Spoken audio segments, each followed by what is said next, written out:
Yo tout le monde, c'est Dress. Alors aujourd'hui on se retrouve parce qu'il faut que je vous parle d'une AM routine Valo qui a été développée par Emer7 en 2019 et qui est sur quoi qui est sur Kovac, pardon. Alors cette AM routine, c'est pour moi une des plus complètes. Le mec a fait un taf de fou furieux. C'est vraiment un mec qui s'y connaît et c'est pour ça qu'il faut que je vous la présente. Et j'ai trouvé cette routine grâce à Sniper Biscuit, je me suis dit tiens je vais vous la présenter, ça peut être utile. Voilà, donc alors pour ce faire vous allez taper MR7 routine, vous allez tomber sur ce lien, vous cliquez sur ce lien, vous n'allez pas vous faire chier, Dropbox, voilà.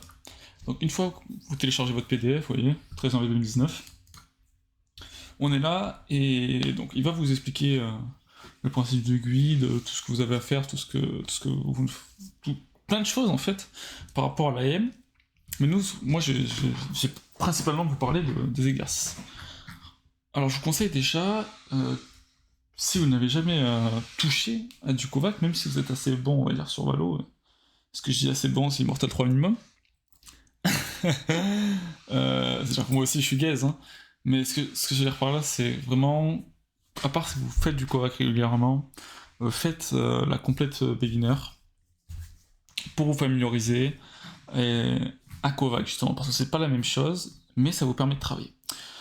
Donc vous descendez et vous arrivez à... Bon, là on prend la complète beginner, et comme vous voyez, ce qui est bien avec cette routine, c'est que ça vous permet de travailler soit les deux choses plus importantes en même temps, c'est-à-dire le cracking sur le click timing, qui sont les deux choses les plus importantes dans la game sur Valorant, sans oublier des choses qui se travaillent sur Valo, comme le crosshair placement, tout ça. Mais on va parler de Kovac, que tu ne peux pas travailler ton crosshair placement sur Kovac, à part si tu crées des maps de Valorant, mais je trouve ça useless, va sur Valo en fait. Donc comme ça, vous pourrez choisir, si vous avez des lacunes, soit faire que du tracking, soit faire que du click timing, ou faire des complètes. Mais moi je vous conseille vraiment, c'est imaginons que vous avez des lacunes en tracking ou en click timing, faites en beginner, même si tu as du tracking et click timing, de toute façon il te fait travailler un peu les deux. Mais faites des complètes, ou sinon vous faites deux clics, une complète, ou deux tracking, une complète, en fonction de votre point faible. Mais le mieux c'est de vraiment tout faire, et de faire des complètes. Alors comme vous voyez, il y a différents types de couleurs, donc en bleu c'est tout ce qui est tracking, et en rouge c'est tout ce qui est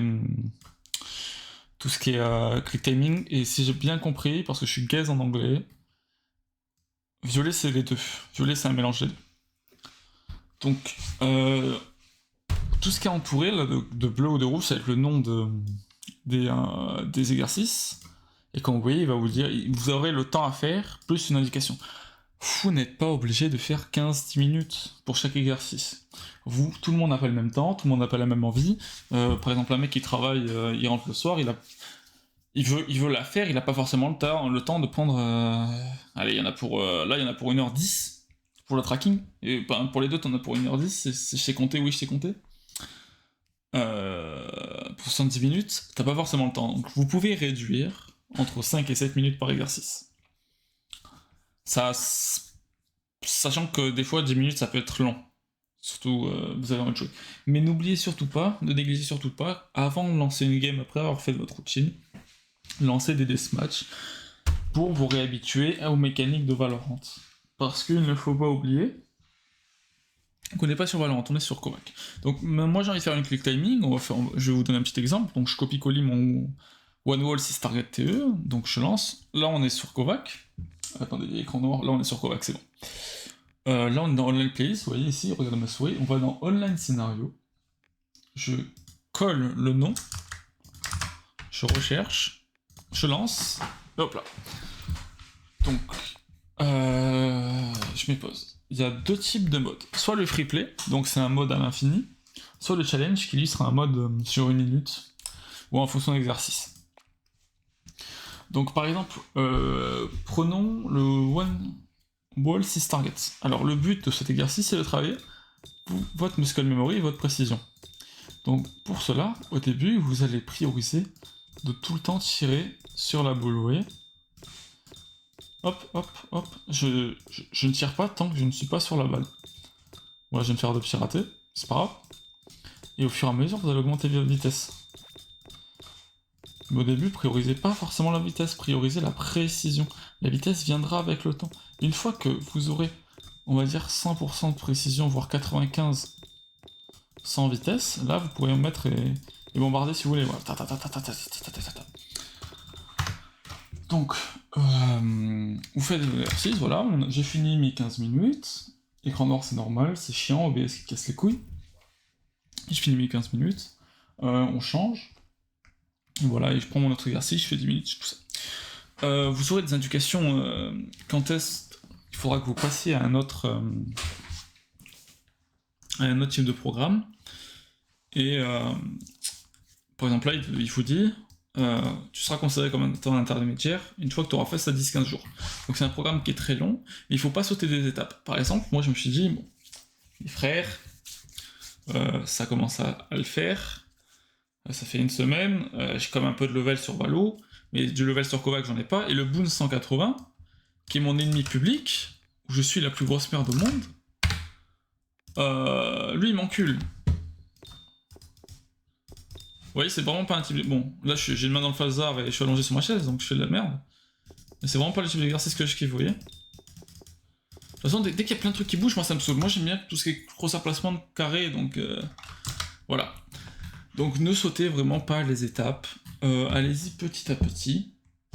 Et essayez de temps en temps, là je vous ai montré du free play, par exemple sur vos 8 minutes, vous faites 6 minutes de free play pour vous échauffer. Ensuite vous faites deux challenges, comme ça vous permettra de vous placer par exemple. Bon, cet exercice plus. Par exemple, One Wall 6 Target TE, je fais mon free play, tatati, j'en fais 6 minutes, hop, on s'est chauffé tout ça. Après je vais là, je clique sur challenge. Et là on essaie justement de tenir une minute de plus en plus rapide, vous voyez. En sachant qu'à chaque fois que, regarde, à chaque fois que je tire sur une balle, ma barre elle monte, et à chaque fois que je rate, ma barre descend, vous voyez. Donc on essaye d'être le plus précis possible. Et voilà. Et globalement, vous suivez ce qu'il vous dit, et vous faites les exercices, et vous essayez pas de faire ça en mode un jour ou 2 jours, et vous dire, oh c'est bon, ça me saoule.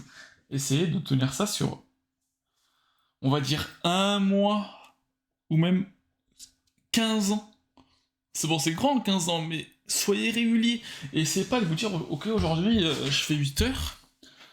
Non. Imaginons, là, c'est les fériés jeudi. Vous faites 1 heure comme d'habitude, vous changez pas vos habitudes ou limites. Avant, vous faisiez 5 minutes. Maintenant, vous la faites complète, et vous faites 8 heures de Valo. La priorité, c'est de jouer à Valo pour progresser à Valo. Et il faut pas changer vos habitudes. Si vous faites une session de 8 heures de Kovac, vous allez vous cramer en fait. Vous allez vous cramer, vous allez plus vous donner envie de jouer. Plus donner envie de faire du Kovac. Et ça va baisser votre routine. Autant prioriser de faire une petite heure tous les jours que 8 heures un jour sur 8, vous comprenez? La régularité est importante. Ensuite, vous allez sur Valo, vous travaillez ce que vous avez à travailler, vous lancez vos games, vous les gagnez parce que vous êtes de Stremont, mais bon, ça arrive de perdre, hein. On n'a pas 100% de win rate, le jeu va faire en sorte que vous ayez en moyenne 50%. D'accord? C'est dans le code du jeu, ça a été prouvé sur LoL, c'est le même code sur Valo. Voilà, moi ça m'est arrivé il y a pas longtemps, j'ai fait quoi? J'ai fait sur 20 games, on a fait 18 wins de lose. Le jeu il m'a lâché une loser queue. Sur 40 games, je dois être à 50% de win rate. Et je suis passé de mon main perso à 80% de win rate qui était Killjoy à 30%. Ah, ça c'est amusant. Mais maintenant on va changer, maintenant on va essayer de nouveaux persos, on va s'amuser, de toute façon on est là pour s'amuser avant tout, je suis pas encore professionnel. Et pourquoi pas, peut-être, monter une team, je vais essayer peut-être d'en monter une.